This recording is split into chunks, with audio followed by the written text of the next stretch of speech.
देखिए last class में हमने इलेक्ट्रिक शेल्स के बारे में पढ़ लिया था और आज हम अगली क्लास में हम पढ़ने वाले हैं grouping of cells. Grouping of cells का मतलब है कॉम्बिनेशन ऑफ सेल्स। जिस तरीके से आपने देखो रजिस्टर्स का कॉम्बिनेशन देखा था या फिर कैपेसिटर का कॉम्बिनेशन देखा था, उसी तरीके से हम सेल्स का भी कॉम्बिनेशन कर सकते हैं। अच्छा, कॉम्बिनेशन कितने तरीके से कर सकते हैं भाई? दो तरीके से होता है, एक सीरीज़ कॉम्बिनेशन होगा और एक पैरेलल कॉम्बिनेशन होता है। तो सेल्स को आप सीरीज़ में भी जोड़ सकते हो और पैरेलल में भी जोड़ सकते हो। और सीरीज़ में जोड़ने के बाद में हमसे पूछा जाएगा कि जैसे हमारे पास में 4 शेल दे रखे हैं सपोज़, अब 4 सेल्स को सीरीज़ में अगर जोड़ दिया जाए तो उनका इफेक्टिव ईएमएफ कितना निकल के आ जाएगा, या 4 सेल सीरीज़ में जोड़ने पे उनका इफेक्टिव रेजिस्टेंस कितना आ जाएगा, इंटरनल रेजिस्टेंस जो होता है। तो सीरीज़ में जोड़ने पे अलग अलग आपसे ईएमएफ पूछा जा सकता है या इंटरनल रेजिस्टेंस पूछा जा सकता है। सिमिलरली उसी तरीके से पैरेलल के लिए भी बन सकता है कि पैरेलल में अगर 4 सेल्स को जोड़ दिया जाए तो कितना निकल के आएगा इफेक्टिव ईएमएफ, या फिर पैरेलल में जोड़ने पे इफेक्टिव इंटरनल रेजिस्टेंस कितना निकल के आना चाहिए। तो ये हमसे क्वेश्चंस पूछे जाते हैं। तो सबसे पहले जो ग्रुपिंग ऑफ शेल है ये 2 तरीके से ही हो सकता है या कॉम्बिनेशन आप बोल सकते हो।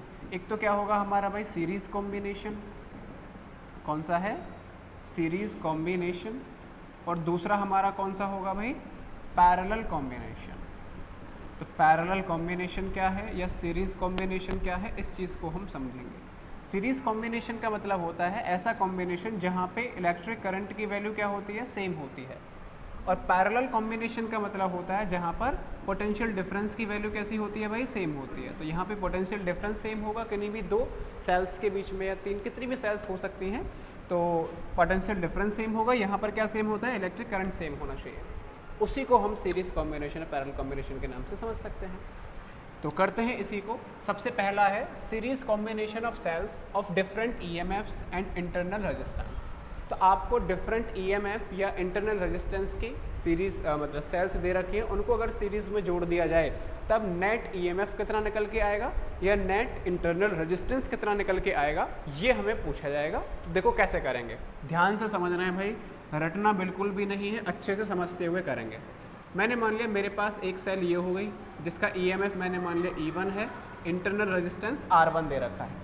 एक दूसरी सेल ले लिया यहाँ पर, ये रही, ईएमएफ कितना ले लिया E2 और इंटरनल रेजिस्टेंस कितना मैंने ले लिया, R2 ले लिया। एक तीसरी शेल भी मैंने ले लिया, ये मैंने मान लिया E3 दे रखा है, और यहाँ पर जो इंटरनल रेजिस्टेंस है वो मैंने कितना मान लिया, R3 मान लिया। तो 2 हो सकते हैं, 3 हो सकते हैं, 4 हो सकते हैं, 5 हो सकते हैं, सेल्स तो कितनी भी यहाँ पर पॉसिबल हो सकते हैं। मैंने फ़िलहाल के टाइम पे यहाँ पर कितनी सेल्स ली हैं, सपोज़ 3 सेल्स को ही लिया हुआ है कि यहाँ पर कितनी सेल हैं, 3 सेल हैं, और तीनों को तीनों किस में जुड़ी हुई हैं, सीरीज़ में जुड़ी हुई हैं। अब इनका मुझे नेट निकालना है, कितना होगा ईएमएफ या नेट इंटरनल रेजिस्टेंस। तो इन्हें किसी न किसी एक्सटर्नल सर्किट से जोड़ा ही गया होगा, और एक्सटर्नल सर्किट से अगर जोड़ा है तो बाहर वाला जो एक्सटर्नल रेजिस्टेंस होगा वो मैंने कितना मान लिया, R रेजिस्टेंस है। अच्छा, यहाँ से अब जैसे इलेक्ट्रिक करंट जैसे फ्लो कर रहा होगा तो मैंने मान लिया कि यहाँ से जैसे I करंट जा रहा है तो इधर से भी I ही गया होगा, इधर से भी कितना गया होगा, I ही गया होगा। इन सब से I करंट जो है कुछ इस तरीके से जो है गया होगा। यहाँ पे अगर आपको नेट ईएमएफ निकालना है तो नेट ईएमएफ सीरीज़ कॉम्बिनेशन में तो आप डायरेक्ट निकाल सकते हो कि जितनी भी शेल्स हैं अगर उनका टर्मिनल सेम है, देखो ये पॉजिटिव है, ये नेगेटिव है। अब नेगेटिव से अगला वाला क्या जुड़ा है, पॉजिटिव, फिर नेगेटिव, इसके नेगेटिव से पॉजिटिव, नेगेटिव, यानी ये भी इस डायरेक्शन में इलेक्ट्रिक करंट को भेज रहा है, ये भी इसी डायरेक्शन भेज रहा है, ये भी इसी डायरेक्शन भेज रहा है, यानी तीनों के तीनों सेल्स सेम डायरेक्शन में इलेक्ट्रिक करंट को भेज रहे हैं। और सेम डायरेक्शन में अगर भेज रहे हैं तो आप इनके ईएमएफ को क्या कर सकते हो, जोड़ सकते हो, डायरेक्ट ऐड कर सकते हो। तो ई नेट बराबर E1 plus E2 plus E3, इस तरीके से आप जो है ई नेट यहाँ से निकाल सकते हो कि ई नेट की वैल्यू हमारे पास ये निकल के आ जाएगी, E1 plus E2 plus E3। और भी बहुत ज़्यादा अगर है तो आप उन्हें जोड़ सकते हो direct, E4, E5, E6, En तक आप उसे ऐड करके लेके जा सकते हो पूरा का पूरा। सिमिलरली अगर आपको R नेट पूछा जाए, यानी इंटरनल रेजिस्टेंस कितना हो जाएगा इन सभी का, इक्विवेलेंट इंटरनल रेजिस्टेंस कितना हो जाएगा, तो इन सभी रेजिस्टेंस देखो ये वाला है, ये वाला, ये सभी सीरीज़ में है। तो सीरीज़ में रेजिस्टेंस को आपको पता ही है कितना होता है, डायरेक्ट ऐड हो जाते हैं। तो R1 plus R2 plus R3, यानी R नेट आप डायरेक्ट ऐड करके बता सकते हो, सीरीज़ में डायरेक्ट हो जाएगा। तो सीरीज़ के लिए तो आपको कुछ करना ही नहीं है, डायरेक्ट ऐड कर देना है, चाहे EF बोल दे चाहे रेजिस्टेंस बोल दे, इंटरनल रेजिस्टेंस। अब बात आएगी कि अगर आपको इलेक्ट्रिक करंट पूछा जाए कि इलेक्ट्रिक करंट बता दो यहाँ से कितना पास कर रहा होगा, उसे हम कैसे कैलकुलेट कर रहे होंगे। तो आई की वैल्यू अगर आपको पूछें तो आई की वैल्यू हम कैसे निकालेंगे, देखो भाई ध्यान से देखो, हमें एक फॉर्मूला पता है, वी किसके बराबर होता है आई आर, यानी आई किसके बराबर होता है वी अपॉन आर। तो एक्चुअल में हम कैसे निकालते हैं, जो भी पोटेंशियल डिफरेंस होता है वो, और अपॉन में क्या आता है, रेजिस्टेंस आता है। तो यहाँ पे वी की जगह क्या आ जाएगा, ई नेट आ जाएगा, नेट जो ईएमएफ दे रखे सेल्स की वो, और नेट रेजिस्टेंस आएगा, और नेट रेजिस्टेंस किसके बराबर है, R net plus capital R भी जुड़ा हुआ है, कैपिटल आर, तो दोनों को आपको ऐड करना पड़ेगा। यानी आई का फॉर्मूला क्या मिलेगा, ई नेट अपॉन नेट रेजिस्टेंस यानी आर नेट प्लस आर मिलेगा। और आप इसकी वैल्यू यहाँ उठा के रख सकते हो, इसकी वैल्यू यहाँ उठा के रख सकते हो। इस फॉर्मूले से आप क्या निकाल लोगे कि यहाँ से कितना इलेक्ट्रिक करंट फ्लो हो रहा है, समझ पा रहे हो। तो इक्विवेलेंट ईएमएफ हम निकाल लेंगे, इक्विवेलेंट रेजिस्टेंस निकाल लेंगे, और इलेक्ट्रिक करंट यहाँ से कितना फ्लो हो रहा होगा वो भी आप आराम से निकाल सकते हो। ये तो कौन सा है, सीरीज कॉम्बिनेशन है। अब इसके ऊपर देखो क्वेश्चन किस तरीके से पॉसिबल हो सकता है वो और हम देख लेते हैं। जैसे मैंने एक क्वेश्चन ले लिया और देखो क्वेश्चन किस तरीके से दिया जा सकता है। जैसे एक शेल ये हो गई हमारे पास, इसका इंटरनल रेजिस्टेंस भी कुछ ना कुछ होगा, दूसरी शेल मैंने इधर बना दी है, और एक तीसरी शेल मेरे पास ये रही, इसका कुछ ना कुछ एक्सटर्नल रेजिस्टेंस से इसे जोड़ा गया होगा। तो ऐसे करके मैंने ये बना दिया, ठीक है। अब पहली शेल जो दे रखी है इसका मैंने ईएमएफ मान लिया 10 वोल्ट है, और जो रेजिस्टेंस है वो मैंने मान लिया 1 ओम का रेजिस्टेंस दे रखा है। दूसरी जो सेल दे रखी है यहाँ पे वो मैंने मान लिया कि ये 20 वोल्ट है, और जो इंटरनल रेजिस्टेंस इसका है वो मैंने मान लिया 2 ओम इसका रेजिस्टेंस है। तीसरी जो शेल यहाँ दे रखी है मैंने मान लिया 30 वोल्ट दे रखा है, और इसका जो इंटरनल रेजिस्टेंस है वो भी मैंने कितना मान लिया, 2 ओम का ही मान लिया। बाहर जो रेजिस्टेंस दे रखा है, ये वाला जो रेजिस्टेंस है ये मैंने मान लिया कितना दे रखा है, एक्सटर्नल रेजिस्टेंस जो है 5 ओम मैंने एक्सटर्नल रेजिस्टेंस यहाँ पे माना हुआ है। अब आपसे पूछा जाएगा कि बताओ इस सर्किट से नेट जो इलेक्ट्रिक करंट है वो कितना यहाँ से पास कर रहा होगा। तो नेट इलेक्ट्रिक करंट अगर पूछा जाए तो आप फॉर्मूला क्या लगा दोगे भाई, आई नेट अगर लगाओगे तो E net upon R net plus क्या आएगा, कैपिटल आर। तो जब आप ई नेट निकालोगे, नेट ईएमएफ निकालोगे, तो क्या आप इन सभी को जोड़ रहे हो ईएमएफ को, नहीं। ध्यान से देखो, ये वाला पॉजिटिव है, ये नेगेटिव है। अब इसके नेगेटिव से अगला वाला नेगेटिव ही जुड़ा है, और जुड़ना कौन सा चाहिए था, पॉजिटिव जुड़ना चाहिए। मतलब ये वाला जो शेल है ये इधर इलेक्ट्रिक करंट को फ्लो करना चाहेगा, लेकिन ये वाला शेल इसके अपोजिट डायरेक्शन में फ्लो करना चाह रहा होगा, और ये वाला शेल इधर चाह रहा होगा। तो ये वाली शेल और ये वाली शेल तो सेम डायरेक्शन में भेजना चाह रहे हैं, यानी इन्हें तो आप ऐड कर दोगे, और ये उसके अपोजिट में भेजना चाह रहा है, तो इसे आपको घटाना पड़ेगा।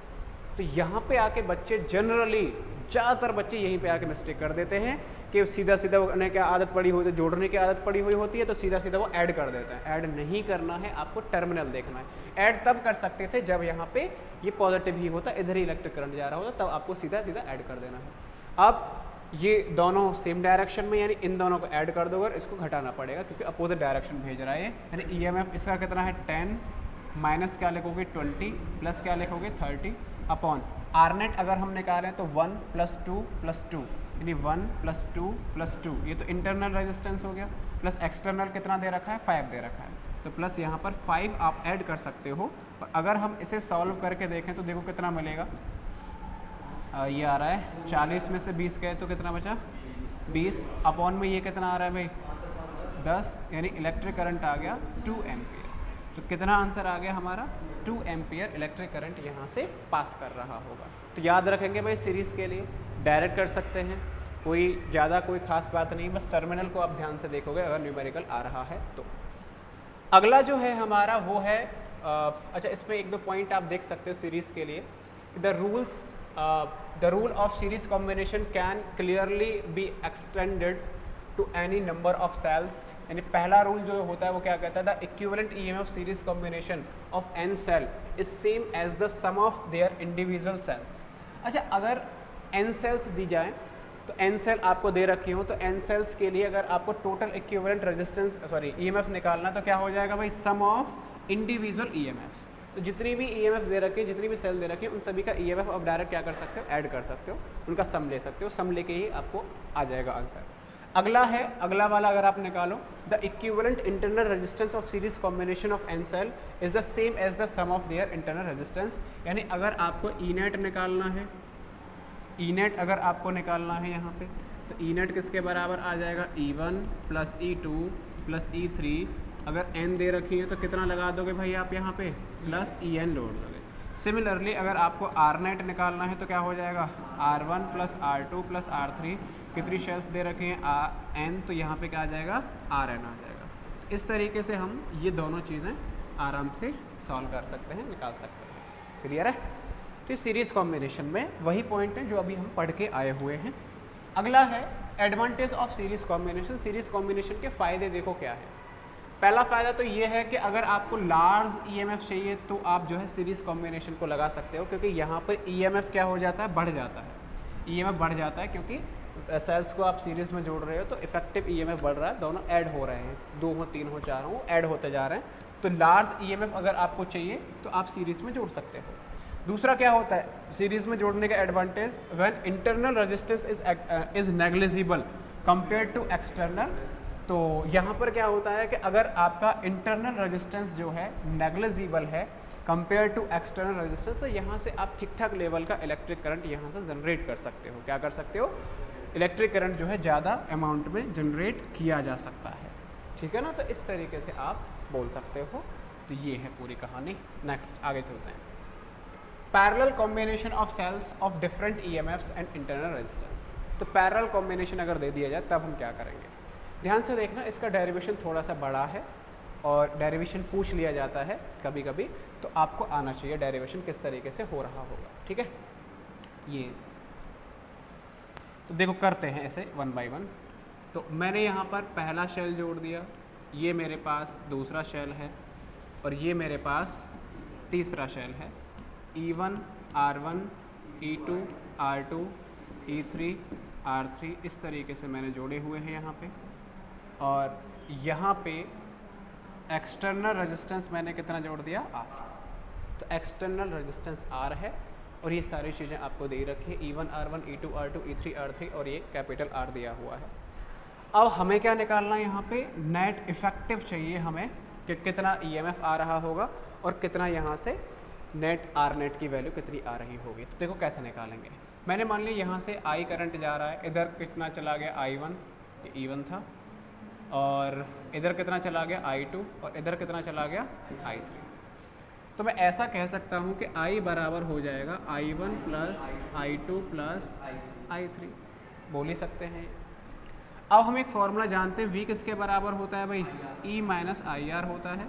यानी यहाँ से IR किसके बराबर आ जाएगा, E माइनस वी। यानी अगर मैं I निकालूँ तो I किसके बराबर है, E minus V upon R। I की जगह मैं ये लिख सकता हूँ, यानी जो I है नेट इलेक्ट्रिक करंट है, उसकी जगह मैं देखो क्या लिख सकता हूँ, यहाँ से E minus V upon R is equal to I1 की जगह मैं क्या लिख सकता हूँ, E1 minus V upon R1 plus I2 की जगह क्या लिख सकता हूँ, E2 minus V upon R2 plus I3 की जगह क्या लिख सकता हूँ, E3 minus V upon R3। तो 3 के लिए मैं लिख सकता हूँ।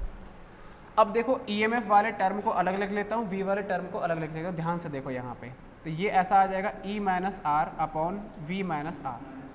R को मैंने अलग कर लिया।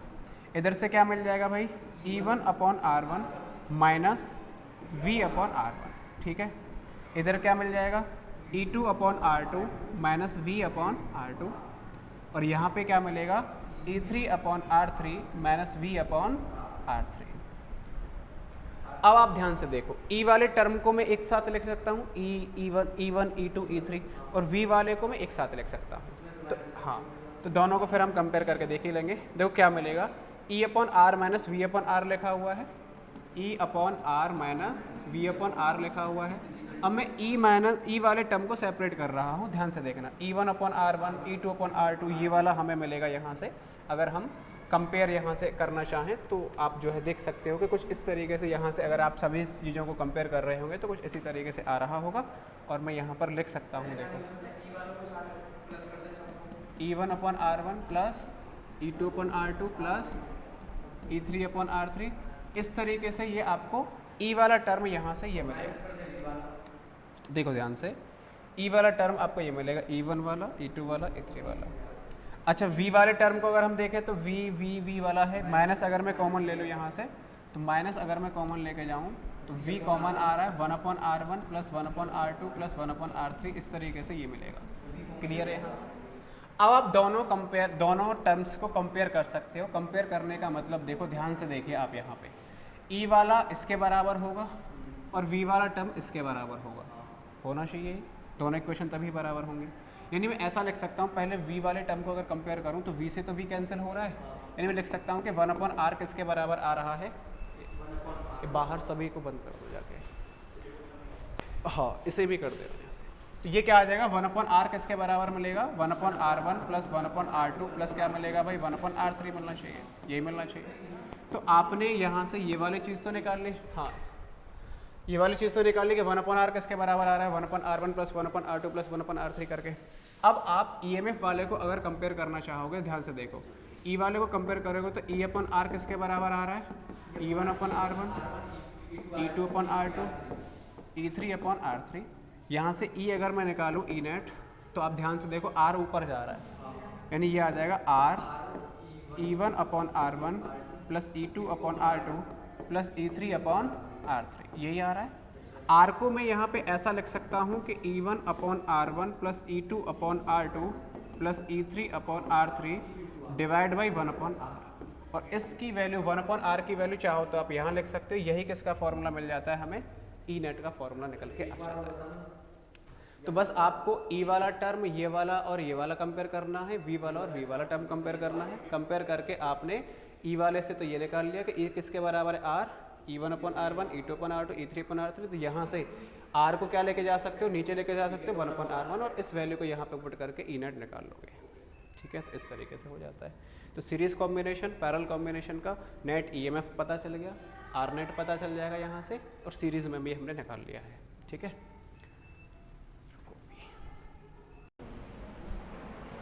देखो भाई, तो सीरीज कॉम्बिनेशन में हम फॉर्मूला से बता सकते हैं, पैरेलल वाला निकाल के बता सकते हैं।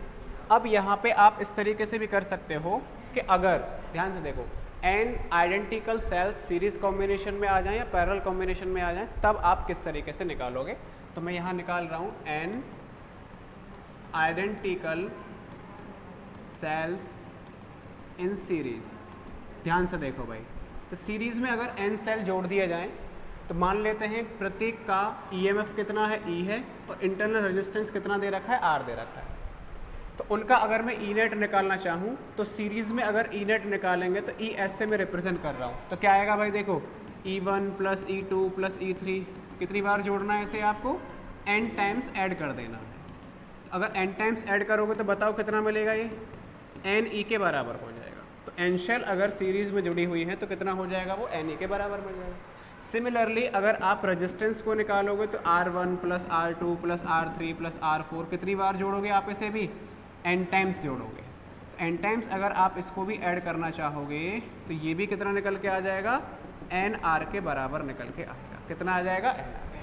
अब यहाँ पे आप अगर i निकालना चाहो कि i की वैल्यू कितनी आ जाएगी, तो i किसके बराबर मिलता है, E net upon R net plus capital R।